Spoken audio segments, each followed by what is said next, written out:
حضرت عمر بن خطاب رضی اللہ عنہ وہ بھی تھے۔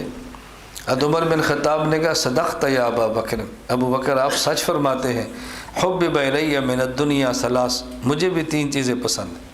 اب حضرت عمر کی پسند دیکھو، الامر بالمعروف، نیکی کا حکم دینا، والنہی عن المنکر، گناہوں سے روکنا، وثوب الخلق، پرانے کپڑے پہننا۔ حضرت عمر فرماتے ہیں مجھے 3 چیزیں بہت پسند ہیں۔ نمبر 1 الامر بالمعروف، نیکی کا حکم۔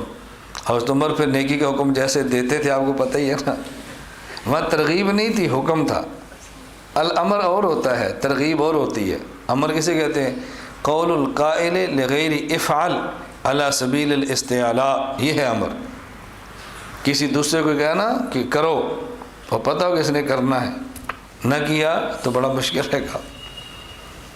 کنتم خیر امت اخرجت للناس، یہ امت بہترین امت ہے۔ کیوں؟ تأمرون بالمعروف، امر بالمعروف کرتی ہے، وتنہون عن المنکر، گناہوں سے روکتی ہے، اور نہیں کیا ہوتی ہے؟ قول القائل لغیر لا تفعل علی سبیل الاستعلاء، کسی دوسرے کو آپ کہ اوئے یہ کام نہیں کرنا، اور کب کہیں؟ جب آپ کو طاقت ہو، یہ نہیں ہے لا تفعل۔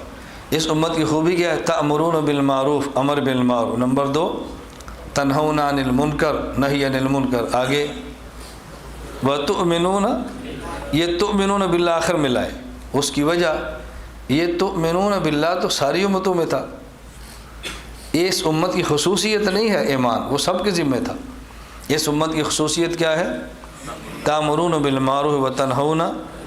اب آپ کے ذہن میں اشکال آئے گا، اگر امر بالمعروف، نیکی کا حکم دینا، اور نہی عن المنکر، گناہ سے روکنا، اس امت کی خصوصیت ہے، تو پھر یہ واقعہ حدیث پاک میں کیوں ہے؟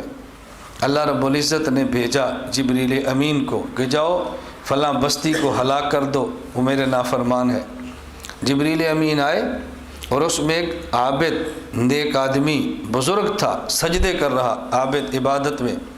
سیدھی حضرت جبریل نے دیکھا تو واپس گئے، کہا یا اللہ وہاں تو اتنا نیک آدمی ہے، اس کے ہوتے ہوئے پوری بستی تباہ کر دو۔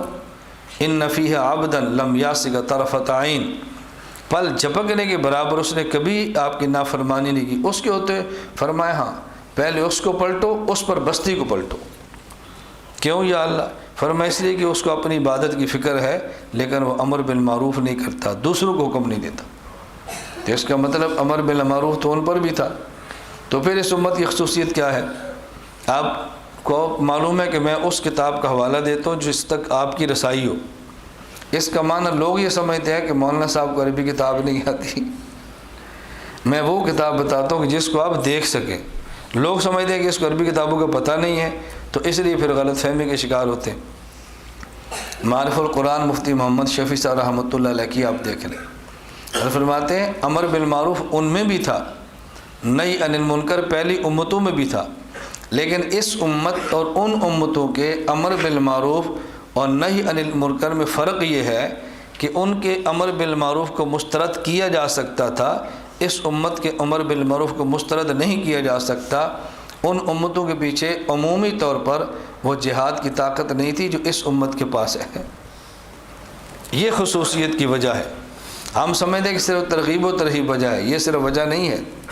تو عمر فرماتے ہیں الامر بالمعروف، نیکی کا حکم، والنہی عن المنکر، گناہوں سے روکنا، وثوب الخلق، اور پرانے کپڑے پہننا، حضرت عمر کی محبوب چیز تھی۔ ایک مرتبہ حضرت عائشہ رضی اللہ تعالیٰ عنہ، حضرت حفصہ رضی اللہ تعالیٰ عنہ، یہ دونوں حضرت عمر کی خدمت میں رضی اللہ عنہ، کہ امیر المومنین آپ کو اچھے سے کپڑے پہنے، امیر المومنین ہیں۔ حضرت عمر رضی اللہ تعالیٰ عنہ کی حضرت حفصہ بیٹی تھی، ہماری تو ماں ہے، ان کی تو بیٹی تھی نا۔ حضرت عمر تھے، انہوں نے کہا حفصہ تمہیں حضور صلی اللہ علیہ وسلم کی زندگی بھول گئی ہے؟ رسول اللہ صلی اللہ علیہ وسلم کے پاس ایک کپڑا ہوتا تھا، دن کو اوپر لیتے تھے، رات کو نیچے بچھاتے تھے، اور تم مجھے سمجھاتی ہو میں اور کپڑے لوں؟ کوئی اور سمجھائے تو بات سمجھ آتی ہے، تم تو مجھے یہ باتیں نہ سمجھاؤ۔ یہ حضرت عمر رضی اللہ تعالیٰ عنہ کا ایک محبت کا ذوق تھا، یہ ان چیزیں بہت پسند تھیں۔ حضرت عثمان غنی رضی اللہ تھے، انہوں نے کہا صدقت یا عمر، عمر آپ نے سچ فرمایا ہے۔